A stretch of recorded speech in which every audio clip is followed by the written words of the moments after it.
You can't give away what you don't have. Now, it sounds ridiculous, but it's more than what meets the ear as you hear this.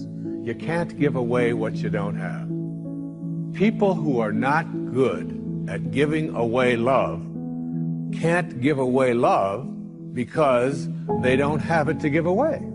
If I want to give you a dozen oranges, I can't give you those dozen oranges unless I go out and pick up 12 oranges someplace. Otherwise, all it is just empty rhetoric. And the same thing is true of virtually everything in your life. You can't give away love for others if you don't have love in here to give away. If what you have in here is contempt, if what you have in here is anger, if what you have in here is fear, then these are the things you're going to be giving away in your life. Don't allow your emotions to control you. If you don't discipline and contain your emotions, they will use you. Your mind goes on automatic. Weeds don't have to have any encouragement to grow. You don't have to water them. They don't have to get sunshine. They don't have to have fertile ground. They will grow through the cracks of a sidewalk. But if you want to grow orchids or roses or any kind of exotic flowers, there are special processes and procedures you must go through. You don't have to force yourself or motivate yourself to think negatively, to be depressed, to hate somebody, to want revenge, to want to get back at somebody, to beat yourself up over the head, to feel loaded with guilt. You don't have to make any effort to do that. You've got to be willing to harness your will. Your mind is on automatic. It will do that by itself. You've got to find ways to increase your sense of self-appreciation, because if you don't, you're bombarded with negative stuff every day that beats you down, and you will find yourself unconsciously engaged in self-destructive behavior. If you don't program yourself, life will program you. You've got to get grounded. You've got to train your mind to serve you. Just make up your mind. This is not going to control you. You have got to make a declaration. This is what you stand for. You're standing up for your dreams. You're standing up for peace of mind. You're standing up for health. You want it, and you're going to go all out to have it. It's not going to be easy. When you want to change, it's not easy. If it were in fact easy, everybody would do it. But if you're serious, you'll go all out and say, in spite of this, I'm in control here. I'm going to turn this situation around. I'm not going to sit back and moan and cry over what happened and what went wrong and who did what. I'm going to do something about this situation. Many years ago, I read a book by Terry Cole Whitaker. It was a classic. What you think of me is none of my business. Think of the amount of time that is wasted on negative energy, wondering what other people think of you. What they think of you really doesn't make any difference. It's what you think of you that makes a difference. So as you go through the day, don't worry about what other people think of you. Just say, I'm all right. I'm God's highest form of creation. So what people tell you doesn't matter at all. It's what you stack. It's what you assemble. It's what you create. It's the habit of what you put in your head. And today I don't blame you, because we got a whole culture that's always blaming somebody else for something in their life. It's truly a scientific fact that when you change the way you look at things, the things you look at change. And now you take this tiny little subatomic particle, and you take it and you put it in a particle accelerator, and you rev up the speed of these things and collide them at 250,000 miles per hour. You collide them. You open up the particle accelerator looking for your source, and guess what's in there? Nothing. No thing. That the dot that began you originated from a field of energy that has no boundaries, no beginnings, no ends. It's infinite.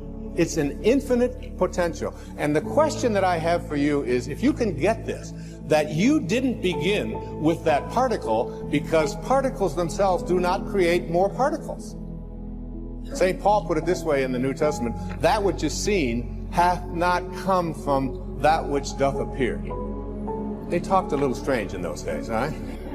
What that means is that everything that we see in the material world doesn't originate in the material world. It's the spirit that gives life. The flesh counts for nothing. If the shape of your eye can be in an energy field that has no boundaries, no form, no materialness to it, why not the shape of your life? You have got to change the way you think. It is the whole determining factor of where you go in life. We are all where we are today because we thought ourselves to this position. If you don't like the position, think yourself out of it. Your brain is divided into two halves, positive and negative, good and evil. It don't function on nothing else. Ain't no neutral ground in your brain. It's either positive and good or negative and evil. Each half of your brain has millions of factory workers on each side. You got 1 million factory workers on the positive side. You got 1 million factory workers on the negative side. At the forefront of each one of those factories in your brain is a foreman. You got foreman positive and you got foreman negative. You are in charge. You're the boss of the factory. Guess what? We are how we think. So now, since your brain is in two halves, let me show you how this works. You wake up in the morning and you say, man, I don't feel myself today. I got up on the wrong side of the bed. I'm not a morning person. Foreman negative hears that. He steps to the front. He said, what did you say? You say, I said I woke up on the wrong side of the bed today. I'm not myself. I'm not a morning person. He says, you got it right away. He said, hey, the boss just woke up and said he's not a morning person. He's having a bad day today, and he ain't feeling himself. Let's get to work. The 1 million factory workers start producing thoughts to justify what you just said. So now guess what? Man, I hate my alarm clock went off this morning. I got to get out here in this traffic. I'm gonna drive down here today. I don't even like these people on my job. I can't stand this car I'm finna get in this morning. Sure wish I had a new car, but I'm driving this ragged ass car. And on and on and on. And your day starts tumbling into what you ordered at the top of the day. You can wake up in the morning and you say, you know what? Today is gonna be a great day today. I expect something really good to happen for me today. You said, what did you say? You say, I said I'm having a great day today. I expect something good to happen today. Foreman positive turns around and goes, all right, let me have your attention. Steve's having a great day today. He's expecting some wonderful things to happen. And man, let's get it going. And they start manufacturing thoughts. Same brain. Man, I can't wait to go to work today. It may not be the job I want, but at least I got a job. I'm sure grateful I got a car to drive to work today. Hey man, at least I got a check coming in. I appreciate the fact that I don't have a car, but at least I can walk to the train. Man, this is gonna be great today. That's how your mind works 24/7. It never turns off. Change your attitude, you change your altitude. It all depends on how you look at it. Our lives are mostly affected by the way we think things are, not the way they are. The way we think they are affects us most. And Shoaff taught me that the mind is like a factory, a mental factory. And whatever you think about all day long pours ingredients into this mental factory. And that's what builds the economic, social, financial fabric of your life. As you think, so you become.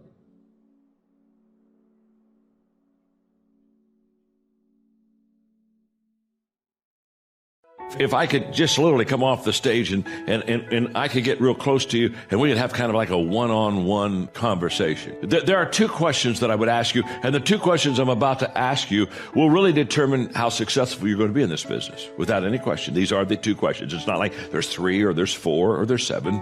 There's 2, okay? Just trust me on this. I'm an old man. I know this. I've been around the block a few times. And there are two questions that if you can answer in a positive way about yourself, you're going to be very successful. And if you really can't answer that in a positive way, to be honest with you, you're not going to be near as successful as you would like to be. The first question is very simple. What are you doing to develop yourself? And if you'd say, my gosh, John, I'll tell you right now, I'm doing a lot to develop myself. I've got a personal growth plan and I'm intentional in this and I'm doing this on a daily deal. If you could say that to me, then I'd say, hey, we're in good shape here. We're in good shape, because that's the key. You know, what are you doing to develop yourself? And by the way, the reason that's first is not because you want to be selfish. It's kind of like almost a selfish question. The person says, well, why do I start with myself? The reason you start with yourself is because you cannot give what you do not have. So you better start with yourself. Because if you're leading others and have nothing to give them, nothing to share with them, nothing to teach them, then I can promise you, you'll never be what you want to be as a leader. And I can promise you that after 40 years of personal growth, the secret of any success, if I've had any success at all, the secret of that success has been personal growth in my life. And growth has literally placed me where I am. So what are you doing to develop yourself? It's a huge question. And the 15 laws the 15 laws of personal growth, basically these laws are all about developing yourself and developing the second question, what are you doing to develop others? You see, on the first question, you're foundational for your future. The second question is all about compounding, multiplication. That's where you build a huge business, when you know how to develop other people. Well, Paul Harvey said that you can tell you're on the road to success because it's uphill all the way. And I'm here to tell you, this something for nothing entitlement mindset that invades so many people's lives is a bunch of garbage. I can promise you, nothing that I've ever had worthwhile did I have just kind of fall into my lap like, oh my goodness, I won the lottery. And I know once in a while people win the lottery, but basically the people that win the lottery, half of them lose their money within 3 years, the money they won. And it's because they got money, but they never changed the way they thought. And can I tell you something? If you have all the assets in the world, but you don't change the way you think, you'll lose all the assets in the world. And what I have discovered in this whole process of trade-offs is that every step of the way of my journey, I have to trade something off. And and for you that are young, the good news is your trade-offs will never be easier than when you're young. Because I remember when Mark and I started out, I think, man, you know, I gave up everything. I was a pastor to go in the ministry. I gave up everything. And then I started smiling. I thought, I'm sure I gave up everything. I didn't have anything to give up when I did. Christy talked about affirmations. Abundant thinkers understand the power of I am. Anything after the word I am is true to your unconscious mind, Michael. Anything after I am, anything after I am, even if you know it's not true, your conscious mind will believe it.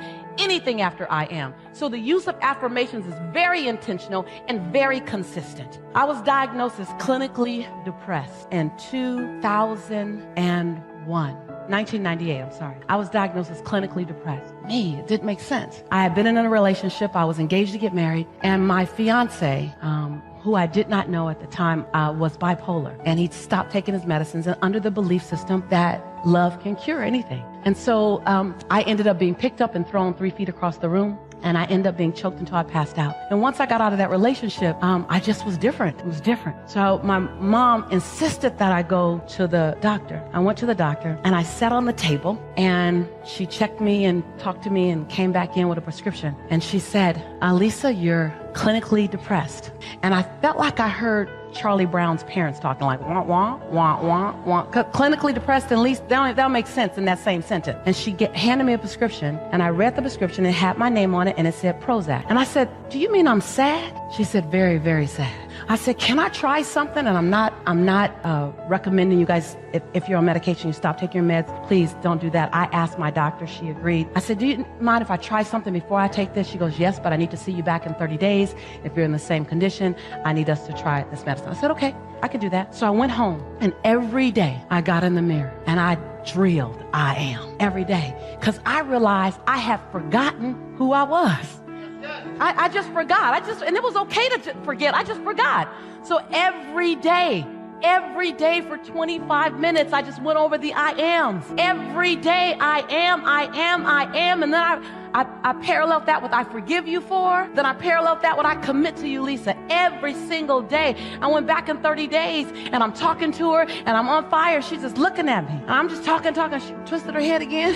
And I'm just talking. She says, wait, I gotta stop you. I said, what? She goes, what are you taking? And can I have some? I was like, I'm taking some of me.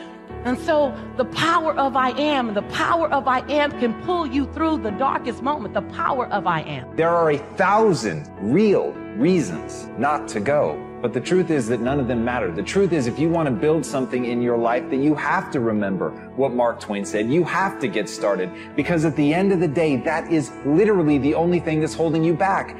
You're not moving. And once you get the simplicity of that, once you understand that you could act right now, you could say fuck all the excuses. You could stop making them. You could stop giving into them. No matter how valid they are, no matter how real they may seem, you can finally decide that you're going to get up and move, that you're going to create that momentum, that you're going to take a step, that you're going to make the demand, that you create momentum, that you get something done, that you fucking find an answer, or as Hannibal said, that you're going to find a way or make one. If you have to carve through fucking rock, do it, because humans before you have done it. And that's the simple truth. That is the simple fucking truth. And everything else is bullshit. Everything else is the weak voice in your mind holding you back and making you a less version of yourself. So I ask you, why doesn't the bird fly wherever it wants to go? Because that's all it's known? Because that's what's safe? Because that's what's comfortable? Or because it's an animal? What do you want to be? If this isn't the life you want to live, do something about it. As Albert Einstein said, try not to become a man of success, but rather try to become a man of value. This is something that I think about a lot. At the end of the day, success is incredibly motivating, and accomplishing your goals and your dreams is something that I wanted to do since I was a little kid. That's been a driving force in my life. But through all of that, the times that I've felt happiest, the times that I've felt most secure, the times that my anxiety and my stress have been at zero are the times where I felt like I was being most true to myself, where I was trying to really become a person of substance. I wasn't looking for something extrinsic. I was focused inward and trying to develop the person that I'm becoming, that I had some code that I was living by, that I was really deciding not just what outwardly success looks like, but what does it mean to be a good person? What does it mean to be an effective person? What does it mean to be worthy of trust? And those things, at the end of the day, those things are something that when you invest in finding value in that it takes you somewhere amazing.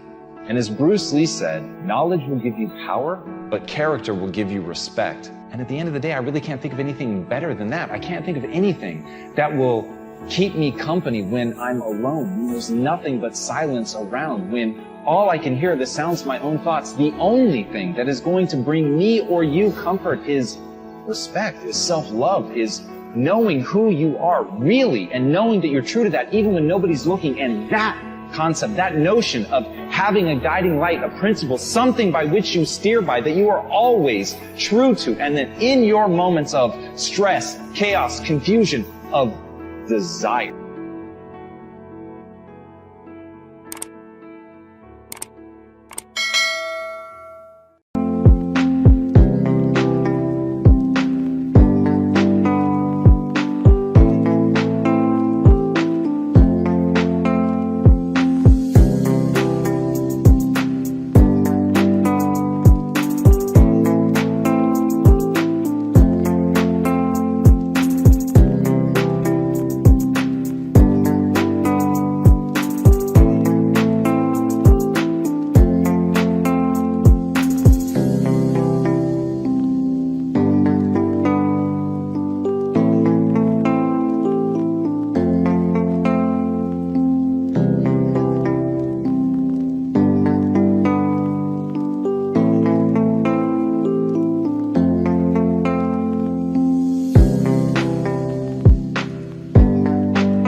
I thought to myself, I thought I would hate to live and die and never know what would happen if I ever committed myself to anything.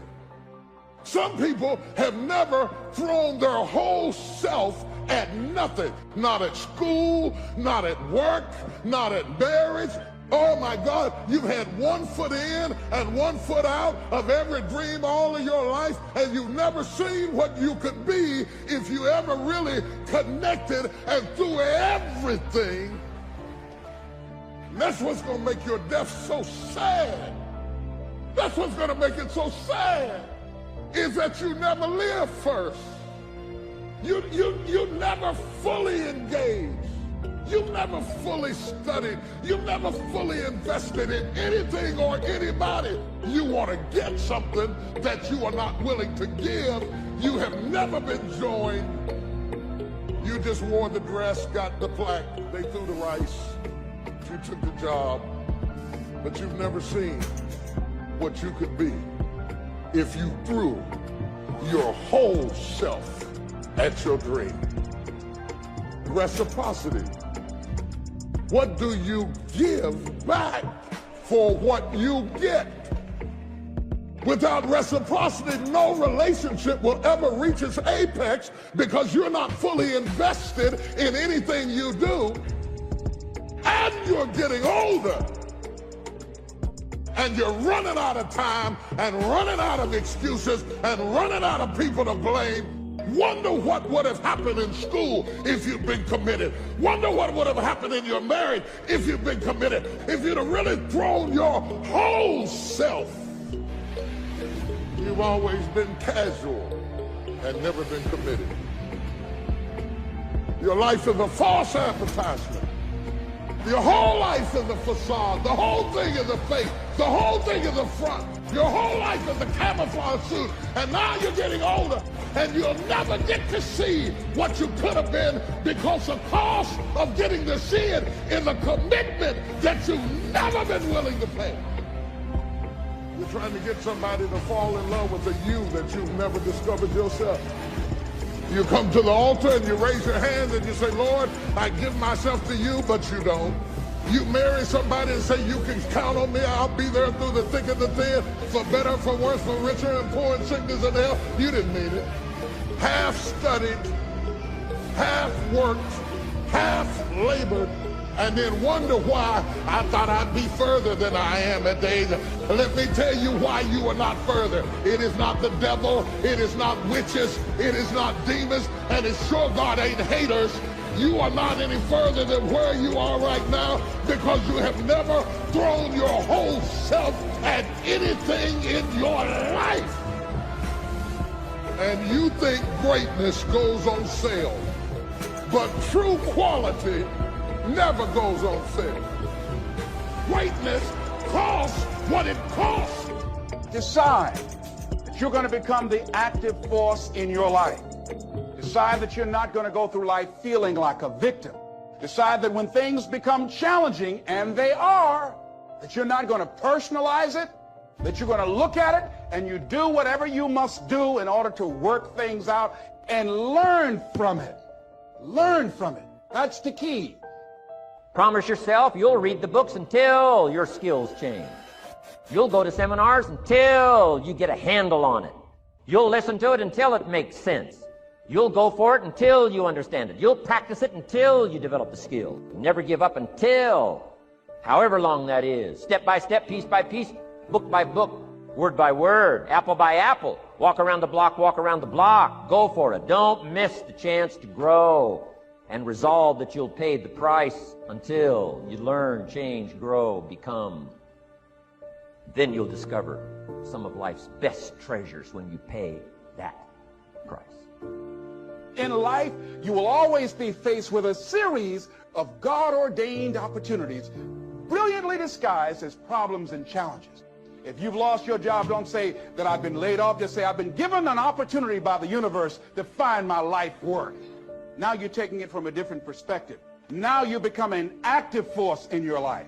Now you are the one, rather than running from things as they begin to change, you become a change driver. because you know that you've got the power within you to make the difference. This force, this power, this energy that you have, that's more powerful than anything that can ever happen to you. You're more powerful than your circumstances or anything that you can experience right now. Decide that you're going to commit yourself to act on your ideas, to become happy. Commit yourself to live your dream. Commit yourself to become the architect of your future. And it really, as you begin to operate out of this consciousness, you begin to experience a different level of living in terms of commitment. He says, until one is committed, there is hesitancy, the chance to draw back, always ineffectiveness. See, until you are willing to jump out there. Somebody asked me, how do I do that? I said, no. You don't need any answers now. You need to make the commitment. Once you make a commitment, then life will give you some answers. You can't decide just going to sit on the side of the pool and just stick your toe in. No, you've got to be willing to make the leap. Most people don't want to do that. They want to sit on the side and say, tell me, is it cold out there? Is it rough out there? Come on out and see. See, no, you want to decide to make that commitment, because then that's when you become involved in the learning process. There's one elementary truth, the ignorance of which kills countless ideas and splendid plans, that the moment one commits oneself, then providence moves too. All sorts of things occur to help one that would never have otherwise occurred. Whatever you can do or dream you can do, begin it. Boldness has genius, power, magic in it. Begin it now. I read a book by Dr. Johnny Coleman that says, it works if you work it. And as you begin to look at your life, decide that you're going to start working on that dream. You're going to work and nurture that idea. Now, there will be people that will criticize you. There will be people that won't see it for you. But I say to you, don't let them turn you around. Don't let nobody turn you around. Because people will try and turn you around. Hello? People will try and turn you around. But when I heard Bob Mays out of Chicago sing that song, don't let nobody turn you around, that's real. Because that's why most people don't act on their dreams and ideas. That's why most people, when I'm talking with kids that are in institutions, and I said, what happened? Why did you give up working hard and making good grades? Well, they started teasing me. And they allowed that peer pressure to cause them to scale down their dreams and their ambitions. They started following the crowd.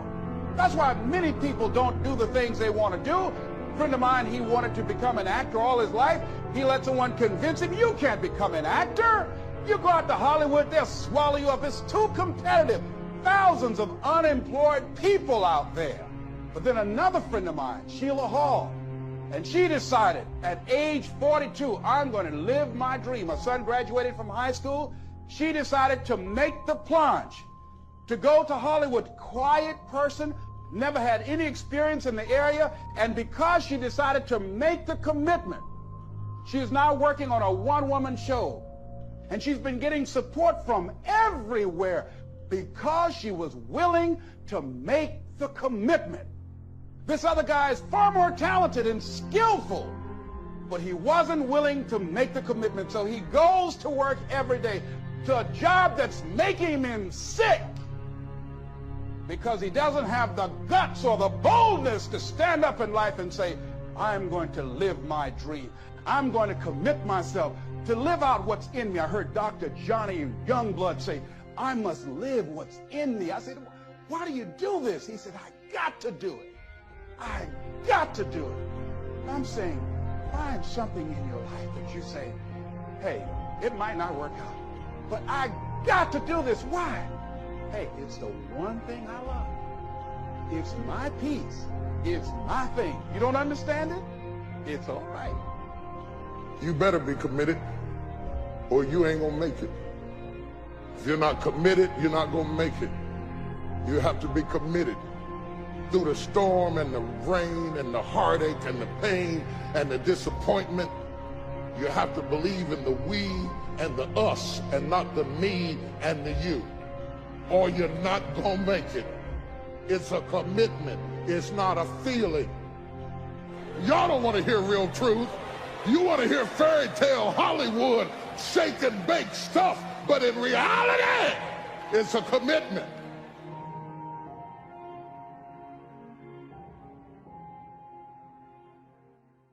Let me show you this. We all live inside a bubble, right?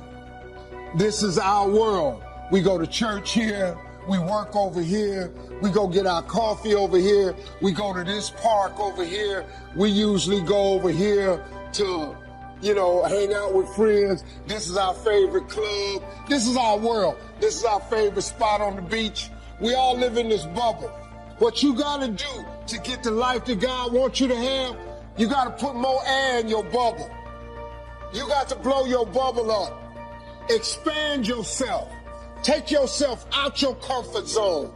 Do not live in your bubble. Put some more air in your bubble. If you stay in your comfort zone, that's where you will fail. You will fail in your comfort zone. Success is not a comfortable procedure. It is a very uncomfortable thing to attempt. So you got to get comfortable being uncomfortable if you ever want to be successful. Start putting some pressure on. Put some pressure on yourself. Get out here and get about it. Look, I love to sugarcoat this thing for you. I love to tell you, look, you can go out here and get rich, do a couple of things. They ain't happen. You got to get real doggish. You got to get downright funky if you want to make it. Now, like I was telling you before, if you want to be ordinary, you ain't even got to listen to me. Just go on about your business. If you think ordinary is cool, ain't no problem. It's some really, really wonderful ordinary people. But if you are sitting in this room and you have extraordinary aspirations, then you're going to have to do extra. You put extra on top of ordinary, and you come up with extraordinary. It's no other way. I'm sorry. But here's the fact. All of you have extraordinary capabilities. All of you. You have to decide if you are willing to do the things to put you in that category. Rich people don't sleep 8 hours a day. That's a third of your life. It ain't but 24 hours in a day. You cannot be asleep 8 hours a day. You can't live in LA and wake up at 8 o'clock in the morning. It's 11 o'clock on the East Coast. The stock market been open 2 hours. They already making decisions about your life and your ass was asleep. The Bible says, he who loves to sleep and the folding of hands, poverty will set upon you like a thief in the night. What are the things that you fear that's been keeping you from living your dream? That's been keeping you from doing some things that you would like to do? Just think about those things. And how do we begin to handle that? Abraham Maslow said that the life is about growth. And he said, you can either go back to your comfort zone, and there you won't find any growth, or you must be willing to go forward and face your fears again and again and again. Because you're never going to have a fear-free existence. I mean, some fear is acceptable and legitimate. There are some things that you really should be afraid of. Now, you shouldn't allow it to immobilize you. You acknowledge it, you take it into account, and you carry yourself accordingly. There are times that we should proceed with caution. But it's the difference between being stopped by fear. It's the difference between having a fear and the fear having you. So what do? One, acknowledge it. And knowing that it's okay. Don't condemn yourself for being afraid. It's perfectly fine to have some fears. You acknowledge your fears, you embrace those fears, and then you move on. You act on whatever it is that you fear. Because once you embrace it, see, what you resist will persist. What you resist will persist. So one of the most important things is to begin to embrace your fear. It's easy to get comfortable in life with things that are less than God's best. We know there's more in us, but we don't want to have to stretch. We don't want to take that risk. What if it doesn't work out? What if the door doesn't open? We can get comfortable with friends that are pulling us down. comfortable with addictions, comfortable with self-pity, always thinking about what we didn't get, how we're at a disadvantage. The problem with staying comfortable is you will miss your destiny. When God is about to take you higher, there will always be this conflict, something you have to choose, comfort or calling. Are you going to stay where you are, not rock the boat, not have to stretch, not have to be more disciplined, not have to push past your fears? Are you going to choose to stay comfortable, or are you going to step out in faith and take a risk? If you'll leave the comfort and come into the calling, God will make things happen that you couldn't make happen. But too often we think, when I get the courage, I'll do this. When I have the strength, the confidence, then I'll get out of my comfort zone. Then I'll forgive the person that hurt me. Then I'll deal with this bad attitude. But if you're waiting to feel what you need to feel, you'll be waiting your whole life. You may not ever feel like forgiving that person that did you wrong. You feel bitter. You feel angry. You have to make a move, then God will make a move. You may not have the strength now. That's because God's waiting for you to move.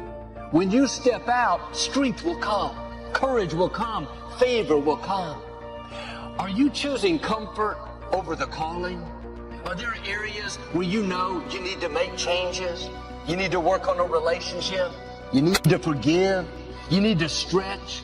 But you're letting fear, what people will think, how it seems too hard to keep you in your comfort.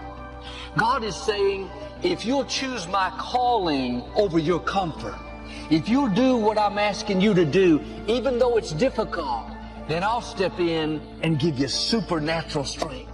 I'll give you the boldness, the courage, the favor to accomplish dreams, to overcome obstacles, to go where you couldn't go on your own. Sometimes when we're dysfunctional, we like to get around other dysfunctional people. That way we feel more at ease. When we're insecure, we find other people that are insecure. When we're struggling with an addiction, we find other people that are addicted. No, don't get around people that enable your dysfunction. If you're depressed, don't hang around people that are depressed. If you're fighting an illness, don't go find other people that are sick so you can sit around, talk about your illnesses. Hang around people that have what you want, not people that are struggling with what you struggle with. The enemy would love for you to stay in a limited environment that holds you down, limits your vision, keeps you from dreaming, believing, expecting. Don't fall into that trap. If you're depressed, find some happy friends. If you're addicted, find some free friends. If you're sick, find some healthy friends. If you're broke, find some blessed friends. Anytime God is going to do something new in your life, give you more influence, more favor, more anointing, more resources, there's going to be this test of being uncomfortable. Are you willing to stretch, to do something you've never done, move away from tradition, from certain people, from what you're familiar with? Don't let the comfort keep you from the calling. Where God is taking you is going to require risk. You're going to have to leave what's familiar and step into the unknown. Like this man, God is going to ask you to do things that you don't think you can do. In your own ability, you can't. But when you take that step of faith, God will step in and give you supernatural ability. But sometimes we've been a certain way so long, we've convinced ourselves of what we can't do. I can't run my department. I don't have the talent. I can't break this addiction. I've had it since high school. I can't get the Compact Center. I've only been ministering for 2 years. God doesn't ask you and then not give you what you need. The question is, are you going to stay comfortable where it's safe, or are you going to step into your calling? I'm not saying this is easy. If it was easy, everyone would do it. This takes boldness. This takes a made-up mind that says, I am not going to let fear, insecurity, what I don't think I can do, keep me in my limited environment. I'm going to stretch. I'm going to take risk. I may have to hurt some feelings, but I'm going to make changes to follow the call. Not going to sit around in dysfunction, surrounded by dysfunctional friends. I'm going to rise and walk. Your destiny is too great. Your assignment too important to let fear, what will people think, what if it doesn't work out, to hold you back. If you know how everything is going to work out, you don't need faith. If you can accomplish your dreams in your own ability, then your dreams are too small. That may be a stepping stone, but God will put dreams in your heart where you don't have the finances, the connections, the experience. If He doesn't show up, then it won't happen. You'll be tempted to think like the lame man. I can't walk. God, you're telling me to do something that I've never done. If you'll take that step of faith, you'll see God do something that you've never seen. You'll see doors open that you couldn't open. You'll see divine connections. People show up that want to help you. Things fall into place. That's because in your calling, there's favor.